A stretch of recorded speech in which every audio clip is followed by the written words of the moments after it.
اور میرا دل کرتا ہے کہ میں یہ حدیث نہ لوگوں کی روحوں تک اتار دوں۔ حضور فرماتے ہیں میں نے جس کے سامنے دین پیش کیا اس نے دلیل مانگی، وہ بھی کوئی اپنا ہے جو اپنوں سے دلیلیں مانگے، وضاحتیں مانگے، یہ کیسے تھا تو وہ کیسے تھا تو یہ چیز کدھر سے آئی تو وہ کدھر گئی۔ آپ اپنوں سے دلیلیں مانگ رہے ہیں، آپ اپنوں کو کٹاروں میں کھڑا کیا ہے۔ حضور یہ نہیں فرماتے کہ دلیل تھی کوئی نہیں، فرمایا جس نے مانگی میں نے دی دلیل، اور لوگ دلیل دیکھ کے مسلمان ہوئے۔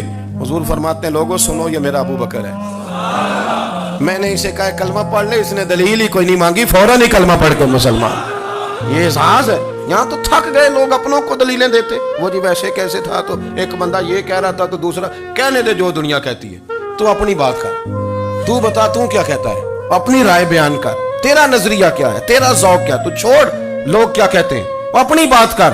اگر ابو بکر صدیق لوگوں کے کہنوں پہ چلتے تو مکہ تو سارا کچھ اور کہہ رہا تھا، اس وقت تو کچھ تھا ہی نہیں جو کہتا کہ نہیں تو ٹھیک چل رہا ہے، دنیا ساری کچھ اور کہہ رہی تھی، لیکن صدیق اکبر کہہ رہے تھے نہیں نہیں، سچ وہ ہے جو مدینے والے رسول فرماتے ہیں، سچ وہ ہے جو میرے آقا نے فرمایا۔ اپنی زندگی میں انہوں نے بتایا لوگوں کو کہ دین کا مزہ لینا ہے تو پھر ذرا غلامی کر کے آتا ہے، پھر ذرا پورا پیار کر کے آتا ہے، پھر پوری محبت دے کے پھر غلامی کا مزہ۔ حضرت اسماء بنت ابی بکر صدیق فرماتی ہیں کہ نبی پاک صلی اللہ تعالی علیہ وسلم نہ حرم شریف میں داخل ہوئے، ایام مکہ میں، مکے کے دن تھے، حضور حرم مکہ میں داخل ہوئے، کافروں نے، ابو جہل نے پہلے سے سازش کی ہوئی تھی۔ جیسے ہی حضور اندر داخل ہوئے تو شور کرنے لگا، کہنے لگا یہ تمہارے بتوں کو برا کہتے ہیں اور تمہیں شرم نہیں آتی، یہ تمہارے معبودوں کو گالی دیتے ہیں، معاذ اللہ یہ برا کہتے ہیں، میں خیال نہیں آتا۔ لوگوں کو اشتعال دینے لگا، لوگ مختلف جگہوں سے اکٹھے ہو کے حضور کے گرد جمع ہو گئے۔ آپ نے کہا ہے کہ بت جھوٹے، حضور فرمانے لگے کہا ہے۔ آپ نے کہا ہے کہ یہ کچھ نہیں کر سکتے، فرمایا کہا ہے۔ آپ نے کہا ہے یہ کوئی نفع نقصان نہیں دیتے، حضور فرمانے لگے کہا ہے۔ رسول کائنات صلی اللہ علیہ وسلم سے جو سوال پوچھا حضور نے بیان کیا، چاروں جانب سے وہ نبی کریم پر ٹوٹ پڑے، معاذ اللہ مارنے لگے۔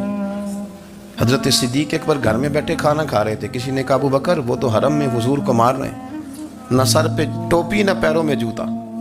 ابو بکر دوڑے، سر پٹ دوڑے، بھاگے۔ حضور زمین پہ لیٹے ہوئے تھے، وہ تکلیف دے رہے تھے۔ حضرت صدیق اکبر نے 2 کو پکڑ کے ادھر پھینکا، 4 کو ادھر پھینکا، 5 کو ادھر پھینکا، ایک جملہ بار بار زبان سے کہتے ظالمو انہیں مارتے ہو جو تمہاری نجات کا سامان لے کے آئے، انہیں تکلیف دیتے ہو جو کہتے ہیں اللہ میرا رب ہے، انہیں مارتے ہو، شرم نہیں آتی۔ اب انہوں نے حضور کو چھوڑ کے تو جناب صدیق اکبر کو مارنا شروع کیا۔ حضرت صدیق اکبر، عقبہ بن ابی معیط، عتبہ اتیبہ ان کے ہاتھوں میں جوتے تھے۔ آج کل جوتے وہ نہیں ہوتے جو اس زمانے میں تھے، جوتا ہوتا تھا لکڑی کا، کھڑاؤں کہتے تھے، وہ جوتے پکڑ لیے اور جناب صدیق اکبر کے سر پہ مارنے شروع کیے۔ سر پہ جوتے لگ رہے ہیں، لگتے جا رہے ہیں، خون بہتا جا رہا ہے۔ حضرت صدیق اکبر نے بازو کھولے ہوئے بے ہوش ہو کے گرے۔ حضرت اسماء کہتی ہیں میرے والد کو لوگ گھر لائے تو سر بھی سارا لہو سے بھرا ہوا تھا، چہرہ بھی سارا لہو سے بھرا ہوا تھا۔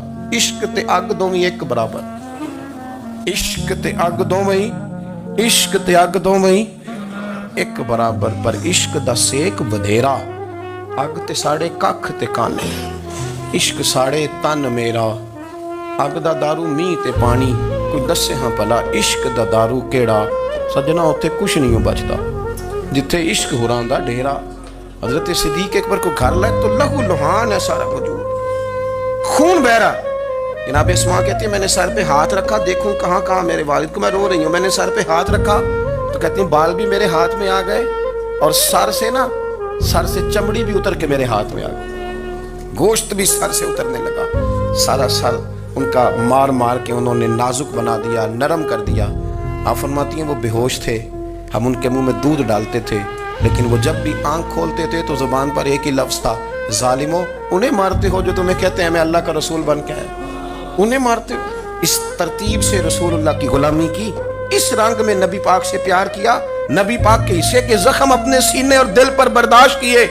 اس لیے تو میرے کریم نے فرمایا تھا لوگوں سن لو میرے ساتھ جس نے بھی نیکی کی میں نے بدلہ دے دیا، میں نے ابو بکر کو نہیں دیا، میں ابو بکر کا ہاتھ پکڑ کے اللہ کی بارگاہ میں لے جاؤں گا، میں کہوں گا مالک اس نے بڑی نیکیاں کی ہیں تو ہی اسے اجر عطا فرما، میں لے کے جاؤں گا، کہوں گا اے اللہ تو دے اسے اجر، اس نے بڑی نیکی کی، اس نے بڑا پیار کیا، اس نے میرے ساتھ بڑی محبت کی، اس نے بڑی غلامی